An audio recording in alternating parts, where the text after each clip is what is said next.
Halo, selamat pagi. Assalamualaikum warahmatullahi wabarakatuh. Salam sejahtera untuk kita semua. Kembali lagi bersama saya Andrea Abdurrahman di BLN Talk Channel Aspiring SOE di Global Arena. Pada kesempatan kali ini, Dewan Pakar kita Toto Pranoto akan mewawancarai Dirut PT Jasa Raharja, Budi Raharjo. Saya kira kita semua dapat menarik sesuatu yang berharga pada kesempatan kali ini. Selamat menyaksikan.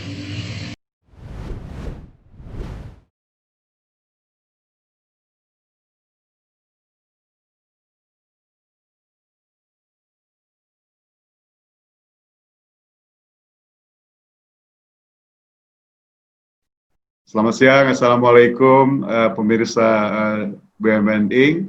Kita jumpa lagi dalam topik mengenai CEO Mind ya. Kebetulan siang hari ini saya sudah bertemu dengan rekan lama ya, teman lama, sekarang menjabat sebagai seorang CEO ya di PT Jasa Raharja. Jadi saya perkenalkan rekan saya Bapak Budi Raharjo sebagai Direktur Utama PT Jasa Raharja. Selamat siang Pak Budi. Selamat siang Pak Toto, sehat? Ya, kabar sehat ya Pak? Alhamdulillah. Ini zamannya sedang zaman berat nih Pak, zaman COVID ya Pak. Kira-kira gimana Pak Budi menjaga kesehatan supaya tetap bugar Pak dalam situasi sekarang Pak? Ya, yang jelas kondisi begini kita harus hadapi, kan gitu kan? Tidak bisa kita hindari. Ya minimal kita selalu menjaga kesehatan, bagaimana kita merasuk vitamin yang cukup, olahraga tipis-tipis Pak, jangan juga terlalu hot. Yang ketiga, positive thinking Pak, kita harus happy Pak, supaya kita bisa reduksi melawan diri kita sendiri juga. Karena kalau kita terlalu negative thinking, pikiran-pikiran yang kurang ini akhirnya merusak diri kita, menurut saya sih itu. Jadi kita harus punya kekuatan kebugaran lah. Gitu ya. Jadi balance lah Pak ya. Ya, balance antara kegiatan-kegiatan rutin di kantor ya Pak ya, dengan kegiatan-kegiatan pribadi dalam rangka menjaga kesehatan ini ya. Kalau secara umum Pak, di Jasa Raharja sendiri sekarang bagaimana Pak langkah-langkah yang diambil dalam rangka untuk melakukan langkah-langkah pencegahan atau langkah-langkah dalam rangka supaya COVID ini tidak terlalu ya Pak menjadi masalah besar di perusahaan Pak? Apa yang dilakukan?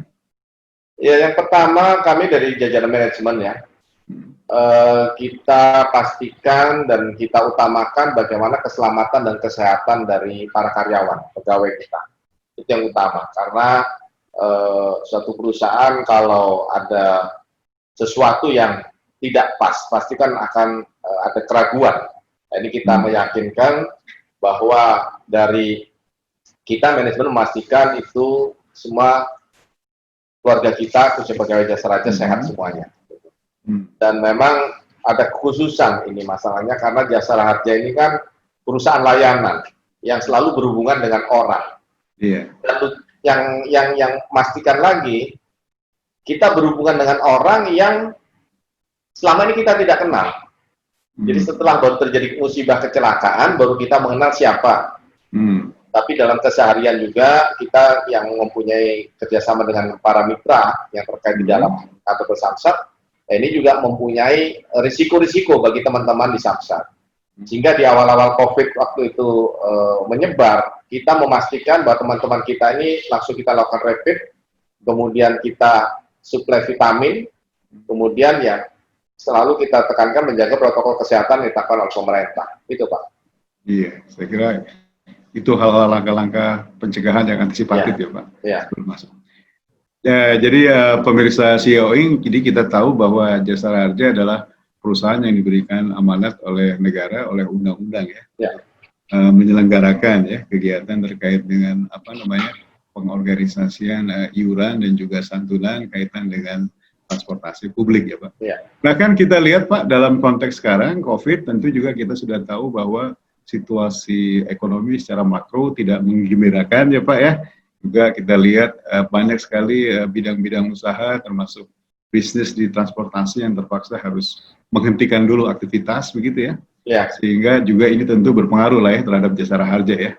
Karena tentu dengan makin menurunnya katakanlah jumlah penumpang angkutan udara, darat, laut tentu kan juga akan mengurangi kontribusi iuran lah gitu ya Pak. Ya. Jadi pertanyaannya sederhananya gini Pak, dalam situasi seperti itu, bagaimana Jasara Harja tetap bisa melakukan suatu layanan yang prima ya Pak? Karena sebagai informasi juga buat pemirsa ING semuanya, Jasara Harja sejak 2 tahun lalu juga sudah diberikan kewajiban ya untuk meningkatkan santunan sampai 100% lebih. Ya, gimana Pak Budi menanggapi situasi ini? Iya, terima kasih. Memang kita diamanahkan undang-undang untuk melaksanakan pemberian santunan kepada korban kecelakaan lalu lintas khususnya. Ini merupakan pelindungan dasar pemerintah. Dan tadi sampaikan bagaimana kaitan dengan iuran atau pendapatan yang diperoleh dari Jasara Harja. Pertama kita harus melihat ya dari sisi yang lain, yang mana pemerintah berkeinginan punya kemauan bahwa penyebaran pandemi ini dapat diputus kan gitu. Ya. Sehingga ada keputusan dari pemerintah untuk mengurangi jumlah penumpang di alat angkutan umum, baik itu pesawat udara, kereta api, penumpang umum, dan kapal laut. Nah, ini sangat berdampak kepada penerimaan Jasara Harja. Karena memang penerimaan Jasara Harja salah satunya adalah dari penumpang alat angkutan umum. Yang kedua, kita tidak kurang dari 70% itu pendapatan kita dari kantor bersama samsat atau para pemilik kendaraan bermotor. Muncullah PSBB. Nah, dengan ada kebijakan pemerintah mengenai PSBB ini juga berpengaruh terhadap pendapatan Jasara Harja.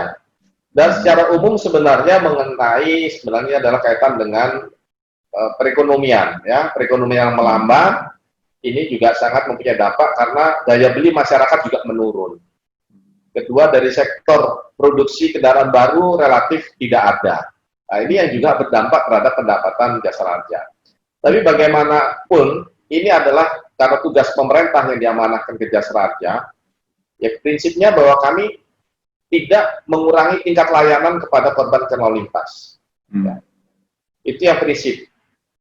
Memang betul, tadi Pak Toto sampaikan, santunan naik 100% 2 tahun lalu, tapi dari iuran maupun sumbangan tidak ada kenaikan. Nah inilah bagaimana kami seninya, Pak. Nah, tapi yang jelas kami tetap berupaya, sehingga layanan tetap kita tingkatkan.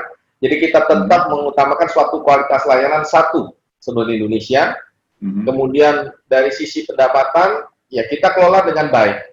Ya, termasuk investasinya, Pak. Ini kan juga kondisi investasi kan sekarang, ya kita tahu lah seperti apa. Dihantam juga ya, Pak. Dihantam juga, terdampak juga. Nah, kemudian satu-satunya jalan adalah bicara efisiensi, ya, efisiensi yang kita lakukan. Tapi kami manajemen Jasara Harja tetap berkomitmen bahwa pertama kesejahteraan masyarakat, kesejahteraan pegawai tidak kita akan kurangi, dan kita tetap berupaya untuk bagaimana pegawai kita tidak melakukan kebutuhan hubungan kerja. Nah, tentu kan situasi ini nggak mudah ya Pak, dan kita juga tidak tahu kapan ini pandemi ini akan bisa segera usai begitu ya. Bahkan ada prediksi sampai semester tahun depan juga belum tentu ini akan selesai begitu ya.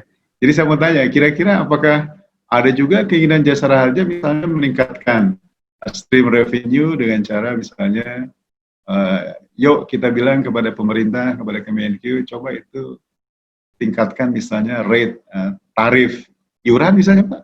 Apakah ada upaya-upaya seperti itu juga atau gimana Pak? Ya, memang prediksi atau apa hal-hal yang kita inginkan adalah ini segera mereda, paling tidak kan gitu. Pandemi COVID-19 segera mereda, kemudian kita harapkan, karena kita waktu itu juga membuat alternatif. Sekiranya berakhir di semester 1 bagaimana? Kalau berakhir di semester 2020 bagaimana perkembangan Jasara Harja kan gitu.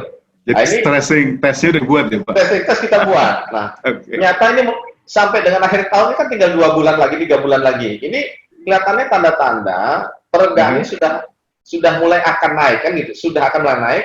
Tapi kemarin muncul lagi kebijakan. Nah, ini juga mengejutkan lagi kan gitu. Nah, sehingga kita harapkan bahwa nanti di semester 1 2021, ini kita optimis juga. Yang jelas kan kita harus sehat, semangat dan optimis, Pak. Nah, ini keoptimisan kita ini mudah-mudahan dengan pemerintah juga di semester 1 2021 ini sudah mulai meningkat atau landai menaik lah kan gitu. Nah, kaitan dengan pemikiran bagaimana Jasara Harja untuk memberikan benefit masyarakat, kita sudah pikirkan juga ya. Karena 2017 kita ada kenaikan benefit pada masyarakat, yaitu kenaikan santunan 100%. Tapi tidak ada penyesuaian terhadap iuran maupun sumbangan wajib. Kita sudah pikirkan, ini nanti di tahun 2022, insya Allah, ini kita akan bisa memperoleh persetujuan dari Menteri Keuangan. Ini sekarang kami dalam proses, Pak. Proses bagaimana memikirkan di tahun 2022 itu ada peningkatan benefit lagi pada masyarakat. Oh, ditingkatkan lagi ya? Benefitnya kita tingkatkan, tapi juga ada penyesuaian terhadap iuran dan sumbangan wajib. Nah, ini konsep yang kita akan gagas, dan kami juga sudah ini sampaikan kepada Wamen 2, Kementerian BUMN, ide ini. Dan beliau juga menyambut baik, karena memang tergabungnya jasa raja di holding transparansi dan penjaminan ini, ya juga diharapkan bagaimana benefit yang ada, kan gitu, atau perolehan laba yang bisa diperoleh dari jasa harja. Pak, sorry, kalau dilihat di statistik Pak, di era COVID yang sudah hampir 6 bulan ini, kira-kira apakah jumlah korban kecelakaan itu makin meningkat, stabil saja, apa seperti apa kondisinya Pak? Memang di awal tahun, di bulan awal PSBB diberlakukan, itu bulan April-Mei, itu turun Pak, hampir 40%-an. Karena memang tingkat mobilitas masyarakat menurun. Tapi setelah PSBB banyak dikurangi dari beberapa daerah, ini kelihatan trennya ada suatu peningkatan kembali. Tapi secara menyeluruh sampai 8 bulan ini, penurunan terhadap santunan korban itu kurang lebih ada sekitar 13%. Oh, lumayan Pak, meningkat ya Pak ya? Ya, menurun Pak. Oh, menurun, sorry. Dari tahun lalu, menurun dari tahun lalu. Ya. Gitu. Tapi dari sisi pendapatan, ya. Jadi alhamdulillah penurunan jumlah korban santunan memang ada, karena memang trafik juga menurun ya Pak, karena PSBB. Mobilitas masyarakat menurun. Ya. Cuma problemnya menurut saya tingkat kedisiplinan masyarakat untuk membayar iuran juga mungkin jauh lebih menurun lagi ya. Ya. Karena kebutuhannya lebih banyak kali ya Pak. Ya. Tadi di sektor iuran wajib jelas karena penumpangnya menurun karena pembatasan dari pemerintah untuk angkutan. Kemudian daya beli masyarakat. Ya masyarakat sekarang kan lebih mengutamakan apa yang diperlukan lebih utama daripada dia harus membayar sumbangan wajib, kan begitu. Jadi sumbangan wajib nanti boleh dirapel aja Pak ya tahun depan ya Pak, plus dendanya. Ya, insya Allah ini penundaan. Insya Allah penundaan. Oke Pak. Kan satu hal lagi ya Pak, dalam kerangka untuk pelayanan prima itu kan ya, saya tahu bahwa Jasara Harja juga sudah mulai mengintroduksi ya Pak, pelayanan-pelayanan berbasis digital ini sejak beberapa tahun terakhir begitu ya Pak. Ini kira-kira gimana Pak, progres Jasara Harja sebagai perusahaan yang berbasiskan pelayanan pada digital ini sekarang menuju pada suatu tahapan seperti apa? Ya, alhamdulillah kita 2 tahun terakhir ini agak gencar melakukan transform dalam hal digital maupun HC, Human Capital.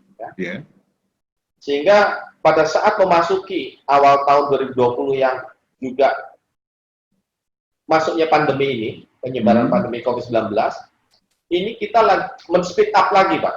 Hal-hal apa yang sudah dilakukan transformasi di 2 tahun terakhir mengenai IT, digital itu, ini kita lagi speed up lagi untuk bagaimana melayani masyarakat. Karena selama ini, layanan Jasara Harja pada masyarakat lebih banyak high touch-nya. Gitu. Nah, sekarang kita akan bergeser kepada high tech.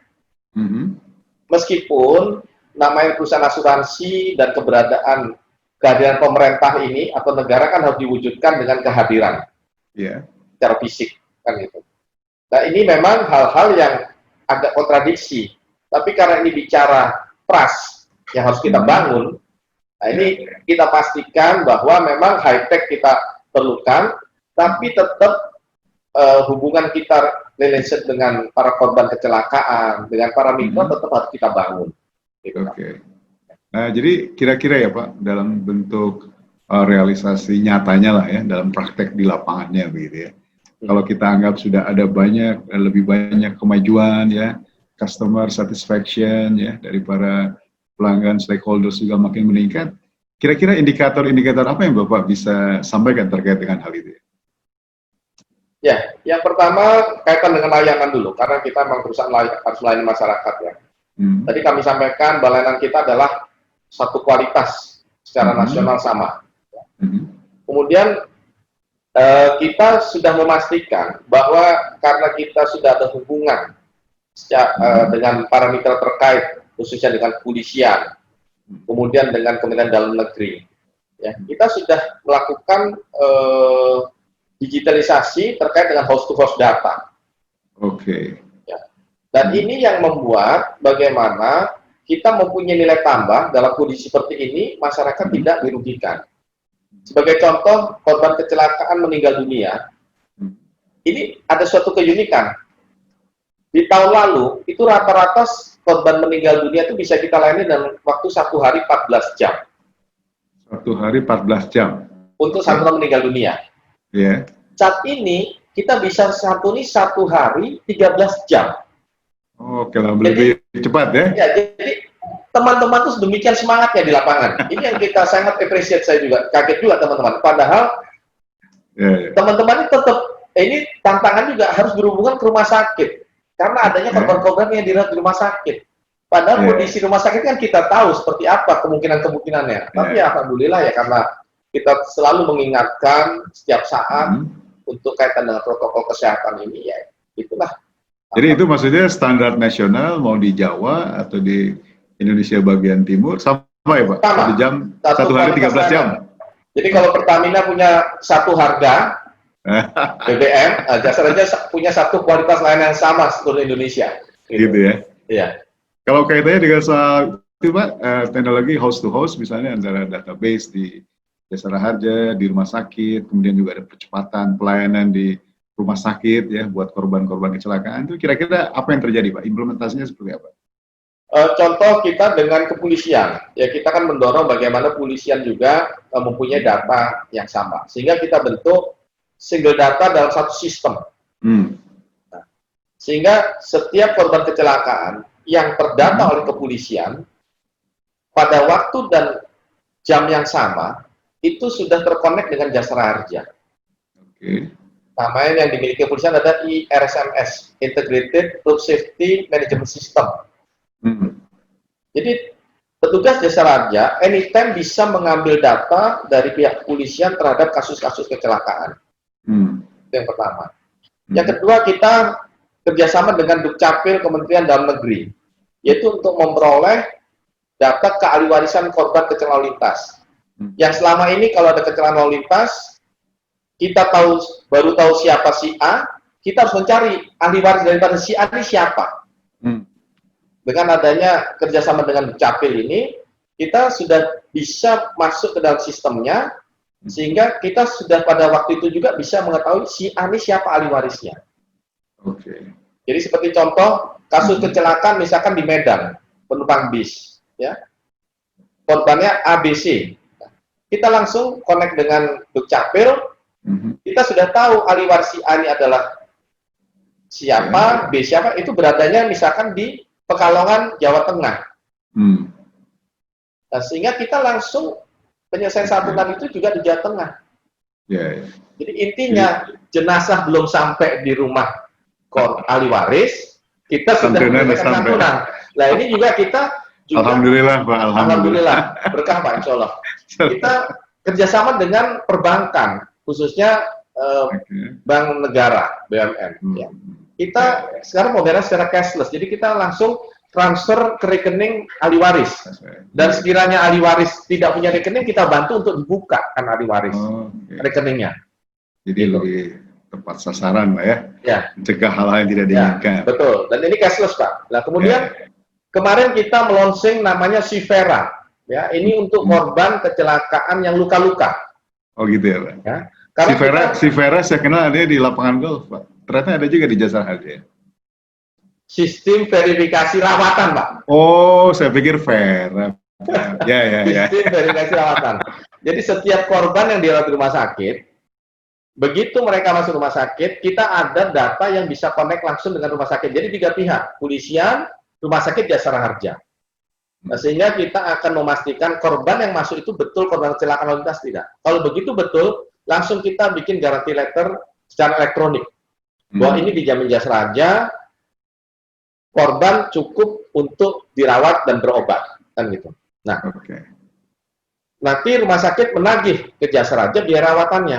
korban keluar saja. Nah, cuman kita untuk bagaimana lebih bisa meyakinkan obat-obatan atau penggunaan alat-alat rumah sakit dan sebagainya, kita makanya kerjasama dengan pihak ketiga, yaitu Edmedica, anak perusahaan Telkom, yang bisa melakukan tadi SIVERA, sistem verifikasi rawatan.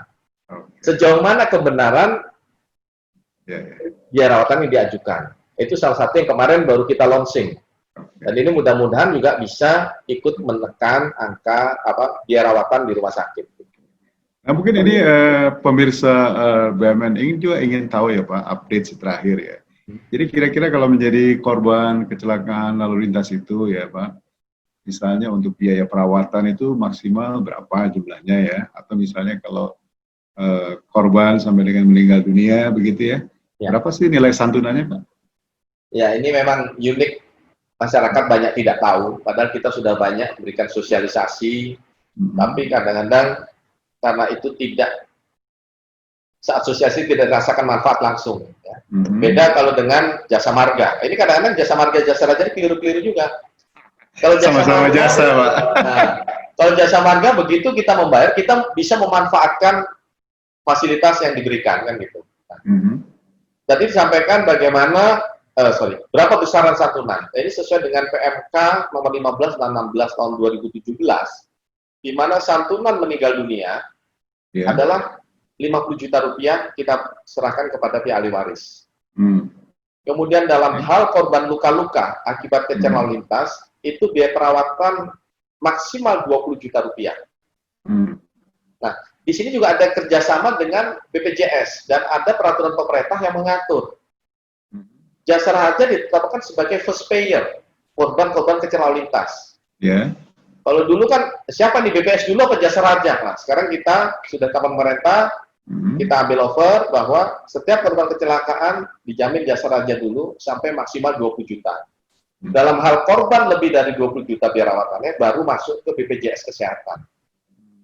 Oke. Jadi sebetulnya agak berlapis juga ya buat masyarakat sebagai korban lalu lintas ini ya? Iya, betul. Artinya kalau jatah di santunan jasa harja sudah relatif habis, maka bisa di-cover kemudian sama BPJS ya Pak? Ya. Dan kita tidak membatasi kelas kamar dan sebagainya. Silakan di mana saja, rumah sakit mana saja, silakan masyarakat memilih. Cuman tadi batasan-batasannya mereka juga harus ketahui, maksimal 20 juta. Sehingga efektivitas untuk penyembuhannya juga diharapkan bisa menyembuhkan korban dengan tidak harus mengeluarkan biaya rawatan. Ya, mudah-mudahan masyarakat publik bisa lebih paham ya soal nilai santunan ini ya, baik perawatan maupun korban meninggal ini. Baik Pak Budi, ini ada satu hal lagi ya, ini kan jasa harja sekarang menjadi bagian ya dari induk perusahaan Bahana ya Pak, sebagai perusahaan industri keuangan non bank gitu ya. Jadi kira-kira menurut Pak Budi bagaimana nanti positioning ke depan jasa harja itu dalam konteks di bawah holding Bahana itu ya Pak. Jadi kira-kira menurut saya apakah sudah bisa dilakukan kerjasama yang konkret dengan seluruh anak perusahaan yang lain, atau kira-kira ada sinergi apa yang bisa diciptakan ya antara anak atau juga dengan induknya, kira-kira pandangan Bapak seperti apa? Ya, memang pembentukan holding ini yang namanya holding perasuransian dan penjaminan sekarang merupakan induk namanya IFG, Indonesian Financial Group. Nah, kan gitu. Mantap Pak, IFG ya Pak. Ini Pak lambangnya Pak. Mana ya? Oh, iya ada Pak. Oh iya. Ya. IFG. Ya. Jadi jasa raja memang sebagai salah satu anak induk holding, karena yang tergabung di sana ada 10, ada jasa raja sendiri, ada Jasindo, ada Jamkrindo, Askrindo, dan anak-anak dari Bahana, Bahana Investasi, Bahana dan sebagainya. Nah, memang ini suatu holding yang diharapkan bisa menopang atau menjadi kekuatan perekonomian juga nantinya ke depan. Dan dalam holding ini kita karena berbeda dari beberapa institusi, nah, sehingga sangat sepakat bahwa kita membuat tata kelola maupun ketentuan aturan dan sebagainya itu adalah dibuat oleh Opsco yang ada. Nah, Iya Pak. tahap awal ini kita ada 16 Pokja, ya. Ya. Cukup dari sisi untuk SDM-nya bagaimana, kemudian Hmm. transformasinya dan sebagainya itu dibentuk, dan ini dikelompokkan dan menjadi ketua kelompoknya ini Pokja ini adalah masing-masing direksi. Oke. Ya. Seperti Jasa Raja ada 2, dari sisi SDM sama apa namanya transformasi, ya. Nah, Iya Pak. ini dibuat memang untuk penguatan, kita tidak pakai konsultan, sehingga ini diharapkan menjadi mengkristal, Pak, bahwa ini produk kita gitu loh. Jadi kerja bersama di antara anggota holding ya Pak? Iya, kerja bersama untuk holding, dan ini diharapkan mengkristal, dan ini menjadi penguatan, menjadi sense of belonging bahwa ini produk kita dan harus kita lakukan bersama. Ya. Kemudian dari sisi holding sendiri, ini diharapkan juga harus berkembang, tumbuh berkembang besar. Oke. Sehingga diharapkan dari masing-masing OPSCO ini bisa meleverage dan meningkatkan kinerja dari masing-masingnya. Ya. Ya, terlepas dari sisi Jasa Harja adalah salah satu perusahaan yang sebetulnya asuransinya bersifat lebih misi sosial, tapi bagaimana juga kita dituntut apa kontribusinya? Oke, yuk layanan oke, tapi sisi yang lain apa, kan gitu. Nah, itu tadi kami sampaikan di awal, bagaimana kita melakukan efisiensi yang harus kita bisa lakukan, tapi tetap efektif, sehingga going concern perusahaan ini, khususnya Jasa Raja, tetap bisa tumbuh berkembang dengan baik. Ya. Nah, satu hal yang menarik Pak, di holding ini kan juga sebetulnya dalam kerangka kita bisa menciptakan SDM atau talent yang lebih baik ya Pak, sehingga nanti masing-masing itu bisa memiliki bakat-bakat yang lebih baik lah ke depannya. Dalam kaitan dengan pengelolaan talent yang lebih baik ini, apa Pak yang menjadi strategi apa kiat Bapak begitu ya? Sehingga Jasa Raharja masa depan itu juga akan diisi oleh talent-talent yang qualified. Ya, jadi ini memang kekhususan ya, kekhususan bagaimana kita harus mempunyai talent-talent yang baik. Dan ini terbukti khususnya Jasa Raja, ya. Talent-talent kita ada 2 orang yang sudah setingkat kepala divisi, sudah menjadi salah satu direktur di anak perusahaan yang lain, kan gitu. Jadi suatu kepercayaan juga. Yang kedua dari sisi talent kita untuk dari internal auditnya, ya. Itu juga diminta untuk menjadi salah satu talent menduduki jabatan lebih tinggi di induk perusahaan, induk holdingnya, gitu. Nah, ini kan sesuatu bagi kami, dan memang kita dari Jasa Raja selalu bagaimana meningkatkan talent, sehingga kita juga membentuk komite talent di Jasa Raja, ya, membentuk komite talent di Jasa Raja, yang fungsinya juga bagaimana bisa apa namanya proses pengelolaan pembangunan talent di SDM Jasa Raja ini lebih unggul, ya, dengan menggunakan sistem dan ekosistem yang kita buat sedemikian rupa untuk memenuhi kebutuhan dan waktu-waktu ke depan seperti apa. Oke, jadi ngomong-ngomong, jumlah SDM-nya Jasa Raja sendiri sekarang berapa totalnya Pak? Di seluruh Indonesia ya Pak? Seluruh Indonesia, pertama kita punya 34 cabang ya, 34 cabang dengan 60-an kantor perwakilan, kemudian kita tersebar di seluruh kantor pemegang Samsat, ada kurang lebih 1.600-an. Petugas kita ini ada 1.970-an kurang lebih di Indonesia. Dan itu kita berada di seluruh kabupaten kota di seluruh Indonesia.